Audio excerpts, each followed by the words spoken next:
Today our adventure begins right here on the back roads of Virginia as we are making our way to an old ghost town, an old mining town called Jewel Valley. And Google Maps has taken us on quite the road, a one-lane road. Look at this. What do you think about that? You have to kind of get off the road where you can shimmy by. But we're making it 1 mile at a time. It might take a while, but we're going to get there.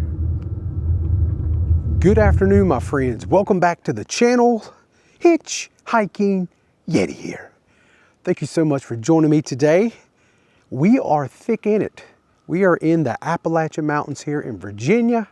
There is no cell service where I'm at. I think I'm about 10 miles, give or take, from Jewel Valley coal camp, the old abandoned town. There's an old store there, a lot of old abandoned coal homes there. When we get there, I want to talk to you a little bit about the history. Probably going to walk around and try to look at some of the old abandoned homes and the structures there in the area. But I wish I could tell you where I'm at right now, but I don't know. I have no clue. I am totally dependent on Google Maps at the moment. But I'm on some one-lane back road. It is a very beautiful area where I'm at, very mountainous. Look at this bridge. This bridge is a little weird because I don't know what it used to be before it was just a walking bridge, but look how tall it is.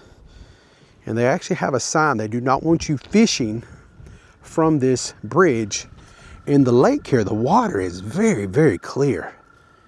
I mean, you can really see how beautiful the lake is, and the wind is really starting to kick.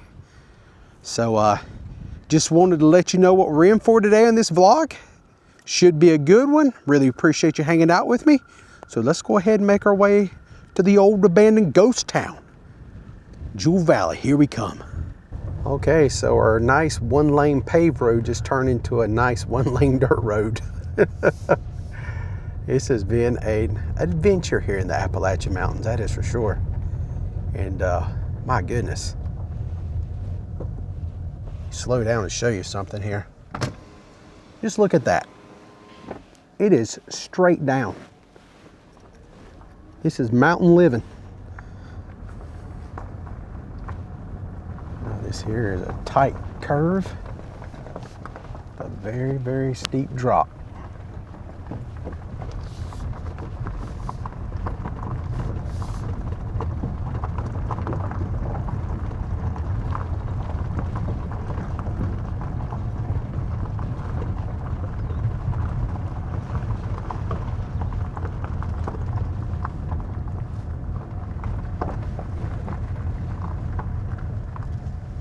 All right, my friends, I have made it. Welcome to Jewel Valley.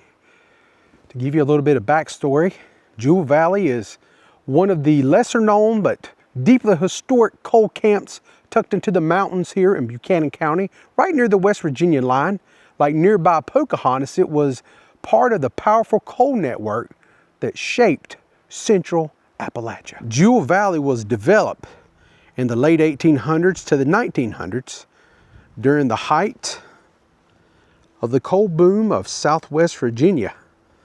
Built as a company coal camp, meaning the mining company owned nearly everything, closely tied to the expansion of the railroads like the Norfolk and Western Railway, named for its rich jewel-like seams of high-quality coal here in this area. It was one of several camps that fed into the larger Pocahontas coalfield systems, which stretched across Virginia and southern West Virginia. As this right here is one of the old houses still set in here. So Jewel Valley was a classic Appalachian coal camp. Rows of company-built houses for miners and their families. A company store where workers often used script instead of cash to buy merchandise.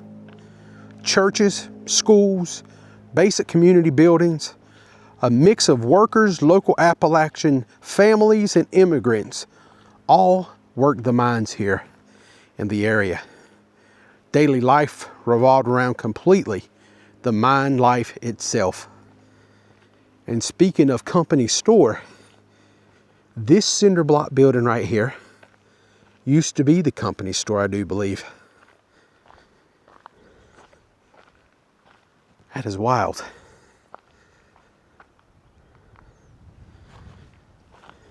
So peaceful out here. Kind of take a little walk inside and check out the innards of this building. Look at that old chair. Wonder how much of this stuff is, you know, original. Wow.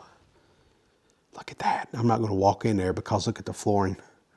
It's literally rotting and kind of falling through right there, but look over there. If only walls could talk. Mining here in Jewel Valley was tough and dangerous. Long hours underground in low light, constant threat of roof collapsing, gas buildup, explosions, limited safety regulations, especially early on. Like many camps here in the region, miners often depended entirely on the company for housing, food, employment, and creating a cycle that was hard to escape because when they would pay you in script to go use, like in this company store here, that currency ain't good once you leave the coal camp. So they kind of had you on lockdown. It was almost really and truthfully a form of slavery. And this little hut right here, the only thing is left is a little chimney. Just kind of walking around, just seeing whatever I can see to show you guys. I know there's some more houses down the road a bit, but real quickly, I want to talk to you a little bit about how they got coal out of here. And that was all about the railroad connection. Coal from Jewel Valley had to be moved very officially, which is why railroads were critical. And branch lines connected this camp to the Norfolk and the Western railways. From there, coal was shipped to steel mills, railroads, ports on the East Coast. And without the railroad, Jewel Valley would not have existed. And wow, check out this place. Look at this old homestead right there. Sitting here at the bottom of a mountain. Old tin roof.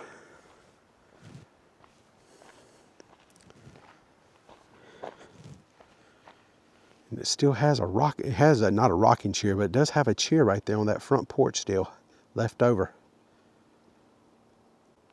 All right, let's continue on. So check out this old homestead up here on this hillside. This was a part of Jewel Valley also. So let's just take a moment and talk a little bit about the decline of this coal camp. So like many coal camps, Jewel Valley declined in the mid-1900s, reduced need for workers, coal mine demand really started fluctuating. Families moved away to better opportunities. Over time, much of the original camp disappeared or fell in disrepair. Much like all these structures that we have seen so far.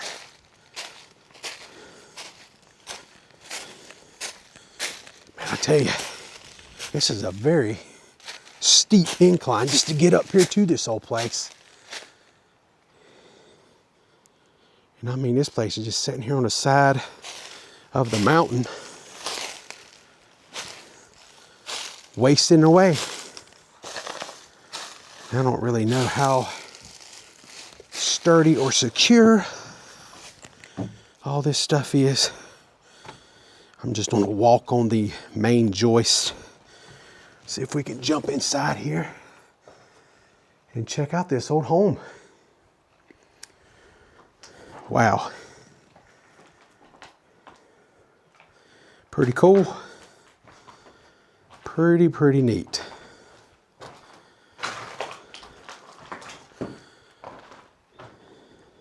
That is a lot of cans. Like canned foods, metal cans, that's what that is. A lot of them, they're very rusted out though. All right, before we leave, I do want to show you this porch. I thought it was just rotting away, but no, it wasn't rotting. It's been burned. You can see the char on the wood right over there also.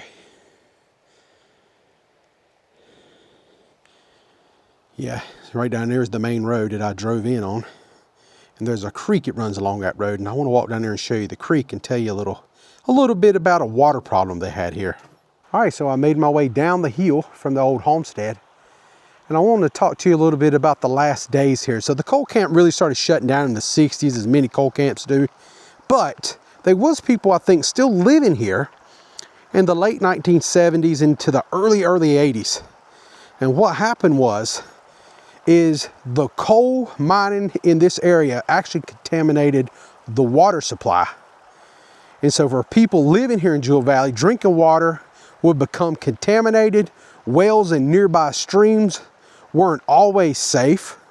Some families had to rely on hauled in water from the outside from cleaner resources. So to explain that to you, in coal camps like Jewel Valley, the biggest issue was something called acid mine drainage. They also call it AMD for short. This happens when water seeps into the underground mines and it reacts with the sulfur in the rock. And the reaction creates like a sulfuric acid. That acidic water that drains out into the streams and creeks and groundwater is not drinkable. So if you're walking around Jewel Valley, nearby the coal camps, you might notice orange or rust-colored streams, oily looking surfaces with like films on it, dead or reduced fish population. That orange color comes from the iron deposits left behind by the contaminated water from the coal period. Okay, so I made it down the road just a piece, and there's just camp homes all the way down through there right now. Look at them. We're definitely going to kind of walk down and look at a few of them. And I'll be honest with you, they're in really, really bad shape. So I don't really know how much I'm going to be able to look inside. Maybe we can look into some windows,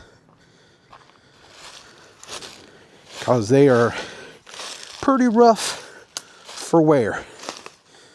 As you can see, this whole overhang has failed, and who knows like how many nails are sticking up. You have no idea. So we're going to try to be careful, just kind of peek in some of these old abandoned homesteads. Hey, look at the back side of the house. The whole roof is falling in. Yeah, pretty spacious though, you know, for that time period. It was. All right, let's get back out here on the road and go see what we can see from these other places, and then we're going to wrap up our video. Yeah, these places here really, really look like they can just fall in at any time. Pretty creepy looking, actually. What the heck is that down there? Is that a school bus? That is. There's a school bus right there.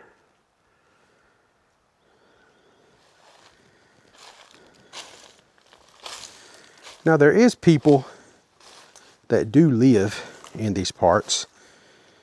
I'm trying to figure out a good safe place to step. We can kind of look around. Actually, this floor don't feel too terrible. Well, maybe worse than what I think, because that buckled pretty good right there. Look how the vines are just seeping in the window there. That is absolutely mind-boggling.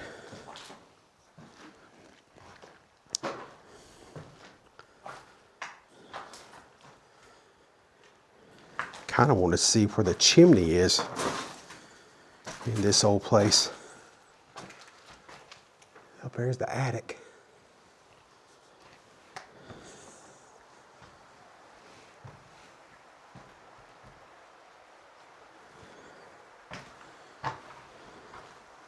I can hear the water running. Right here's the bathroom. Maybe the shower right here in this area. And then the whole wall back here is just fell out. And I would imagine this creek probably gets pretty high sometime. Jump on over here. Oh, yeah. I would imagine that this creek gets really high during storms, Hurricane Helene, things like that. And it washed away the side, and you can just see where the house started falling over. So eventually, yeah, this place will definitely be crumbling, even more so. And you can see the debris right there in the trees from a past flood. Something else I just noticed from the house that we was just in to its next door neighbor, they did have some chain link fence to kind of divide the property. Right there it is. I didn't see that when I first walked up because it was beneath all this green growth and laid over. So the first 3 homes we looked at, very similar, like in color, very light colors, but this one, they actually had it painted red. And it's in really, really rough shape. Whatever was here is long gone. All that's left behind is like a brick chimney. It's very quiet. And right here is the last home in this row. That's it right there. And there is a residence that somebody has built a house or fixed up a home right next to these, way out here in the boonies. That is crazy. And right over there is the old school bus that I seen earlier. Yeah, that is crazy. Just parked out here, rusting away. That's an old school bus right there, man. That probably dates back to the 60s at least. That might be one of the original school buses where kids used to get picked up back here. Who knows? My gosh.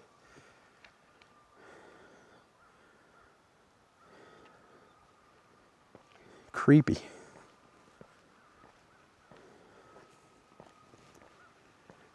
I don't know if you guys can hear it through this mic or not, but man, there is a weird noise way off in the distance of something kind of crying or howling. That is bizarre. Man, there's no way I would come down here at night. Because you think about, I mean, like mines like this, you know, people passed away. You know, there was things where people died in mines and stuff. Like how many spirits are floating around this road? You know, oh my God. I bet there's all kinds of ghost stories that I didn't look up before I got here. You know, I was just wanted to see a ghost town, not ghost. And this is definitely about as real a ghost town as you can get, because there is not a soul that's a part of this place anymore. Except the one house, oddly, built right next to these row of old coal miner houses here. All right, my friends, that will pretty much do it for me today. I do want to tell you, if you do decide to come out here and check out this old abandoned ghost town, Jewel Valley, it's a really cool spot here in Virginia. My goodness, if you come, definitely come with somebody. I came with somebody today. My wife is with me, and because there's no cell service out here. Absolutely none, zero, zilch. We have 2 different providers we use today, and neither one of them has any bars here in this very area. So just want to keep that in mind if you do decide to come out and be adventurous to check out this old ghost town here in Jewel Valley, Virginia. All that being said, I hope you enjoyed today's video. I had a great time. It was a lot of fun out today. Got to see some pretty cool stuff, neat history. Not a lot of videos has been, you know, made about this place. It's kind of off the beaten path. There's a few out there, but it's not as many as some other places that I have visited in the past. And I wanted to come out here and share it with you, my viewers who may know nothing about this. So that's the important thing. All that being said, I'm done today. Thank you so much for watching. Until next time, friends, I'm the Hitchhiking Yeti, and I will see you in my next adventure. Y'all stay safe. Hope to see you all again soon. And so long from Jewel Valley, Virginia, the old abandoned ghost town of a coal town. There it is. And supposedly hell's inside there. I don't think I believe that, but that's what it says on the door right there.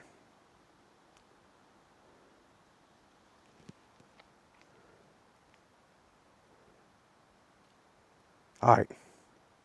Y'all have a blessed day.